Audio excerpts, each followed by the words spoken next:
Cherica Adams was born on the 30th of June 1975.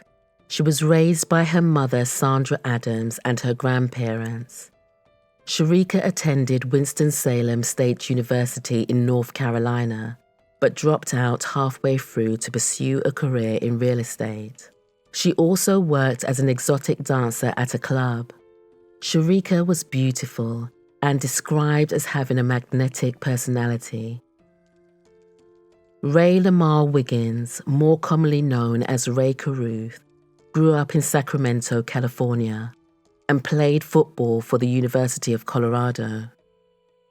He was picked by the Carolina Panthers as a wide receiver in the 1997 National Football League draft and signed a 4-year contract for just over $3 million. Rae was a ladies' man and was known to date several women at one time. Rae seemed to have it all. He was young, rich, and in the spotlight for Charlotte's new favorite team. During a pool party in June of 1998, Rae met Cherica Adams. They began seeing each other at intervals during that summer. Both were in relationships with other people and fell out of touch until that November when Rae attended a birthday party for a teammate held at the strip club where Cherica worked. On the evening of the 15th of November 1999, Rae and 24-year-old Cherica, now 8 months pregnant with Rae's child, went to see a movie together at a cinema in Charlotte, North Carolina to watch The Bone Collector. After the film, the two rode together to Rae's house to pick up Cherica's car. Whilst at home, Rae called Michael Kennedy and told him that he and Cherica were about to leave. Rae and Cherica drove in separate vehicles and were on their way to Cherica's home. Rae led in his car and Cherica followed in hers.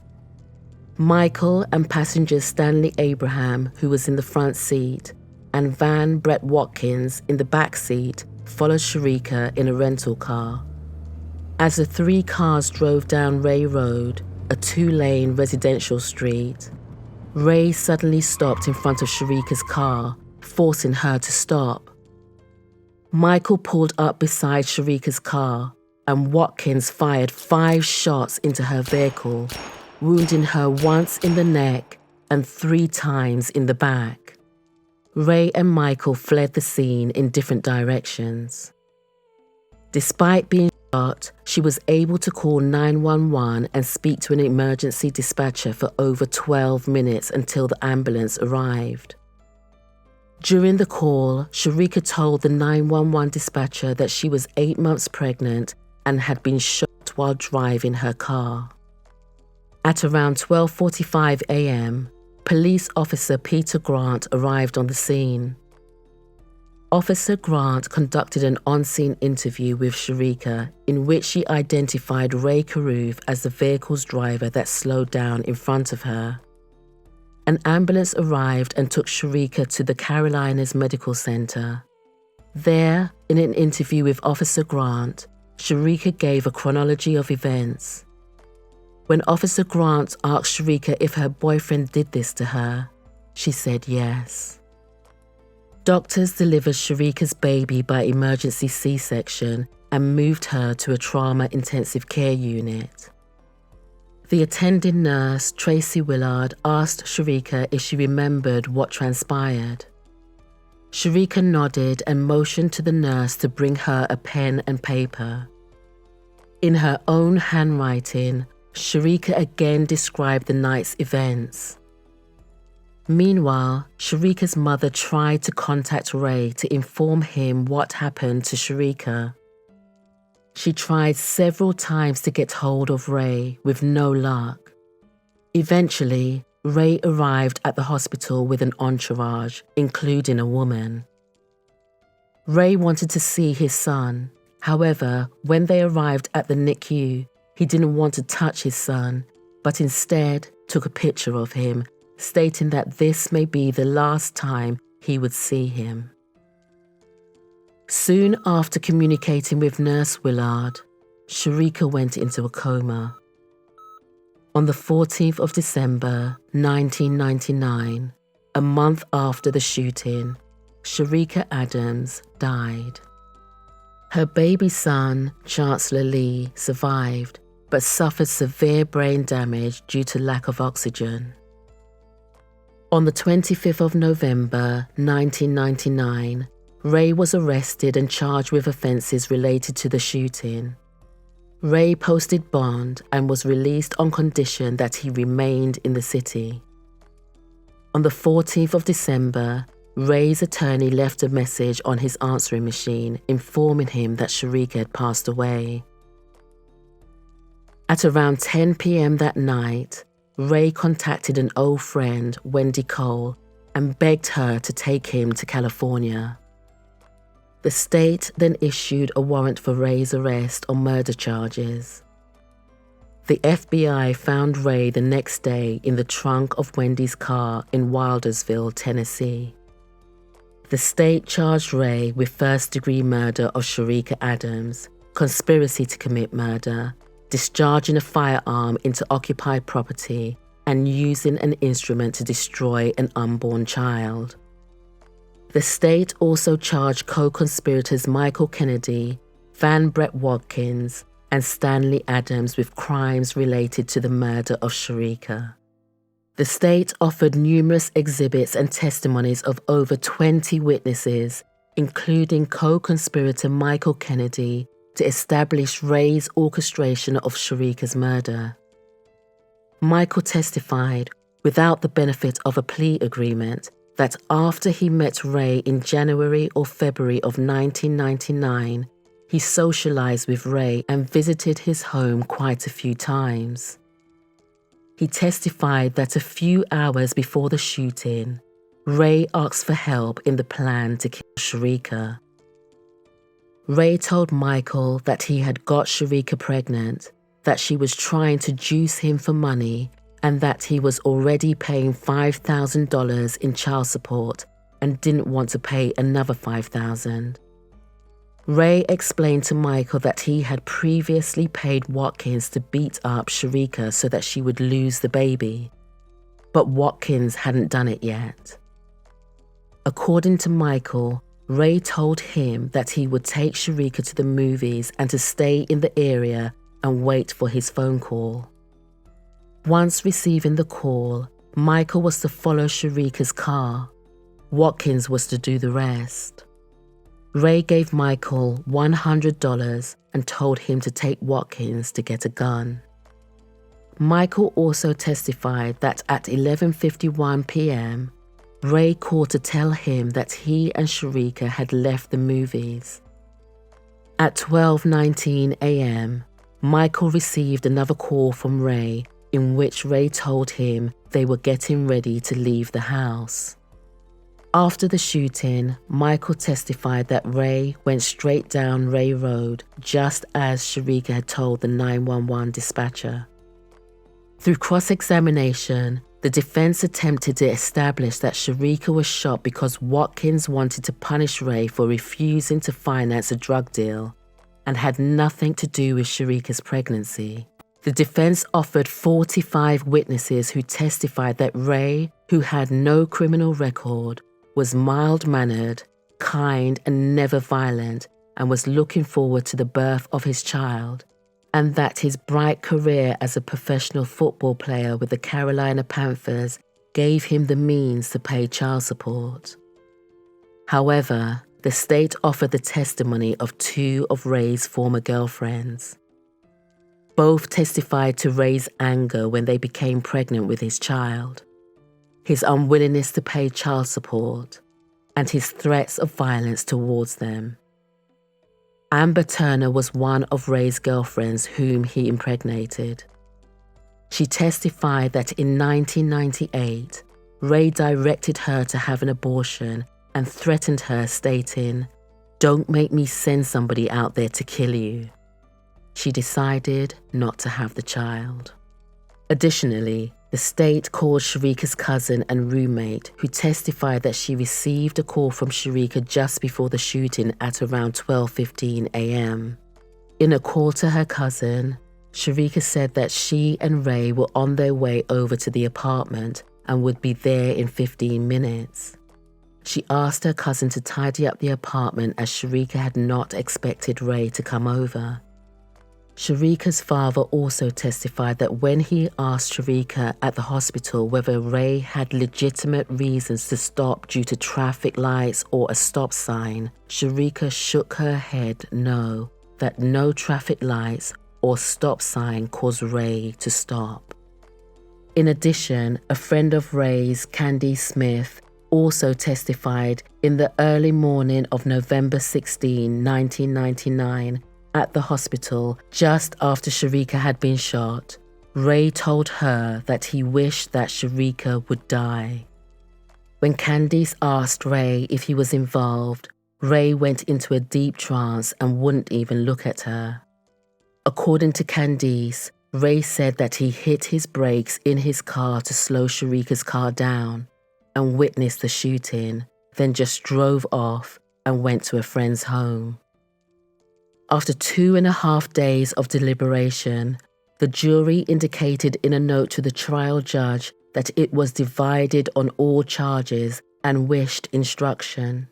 The judge instructed the jury to deliberate further, which they did. On the 2nd of January 2001, the jury returned a verdict acquitting Rae Carruth of first-degree murder, but finding him guilty of conspiracy to commit murder, discharge of a firearm into occupied property, and use of an instrument to destroy an unborn child. He received a sentence of 18 to 24 years.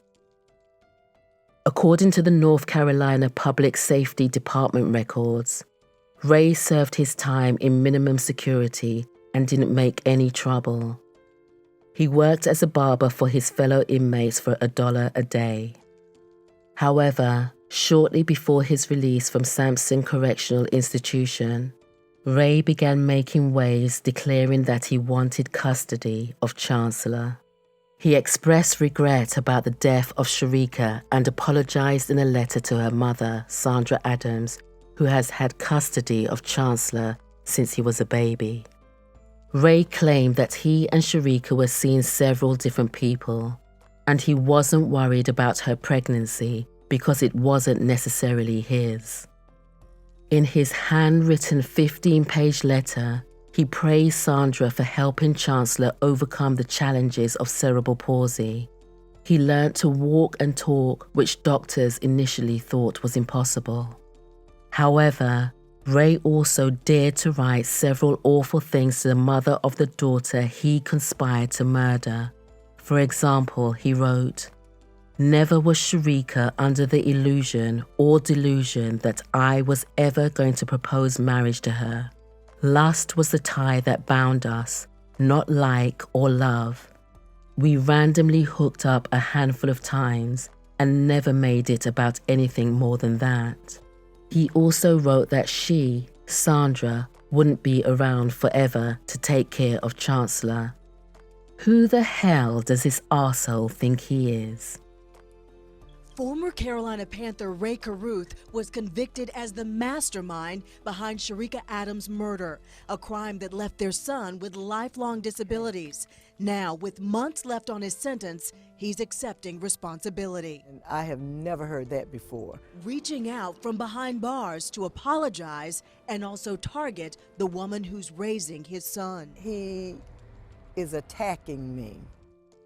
Carruth's letter to Sandra Adams speaks about her daughter's 1999 murder and her grandson Chancellor's cerebral palsy. He says he wants to sincerely apologize. But the letter also claims Adams, who's dedicated 18 years of her life to raise Chancellor, has been about the money. Today, Adams told Channel 9 when Carruth gets out of jail this fall, he won't be getting custody of Chancellor Lee. It says to whom it may concern. I guess it concerns me. No one was more surprised today than Sandra Adams to learn of this 15-page letter sent not to her, but to the media by the man behind her daughter's murder.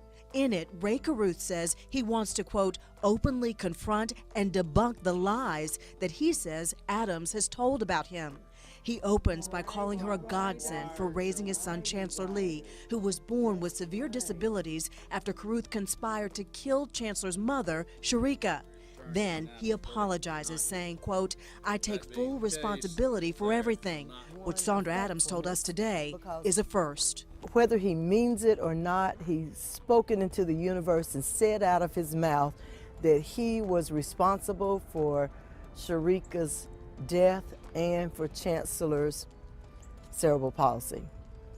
And I have never heard that before. The letter goes on to criticize Adams at length, saying that she has, quote, "capitalized on the situation," even calling it a hustle.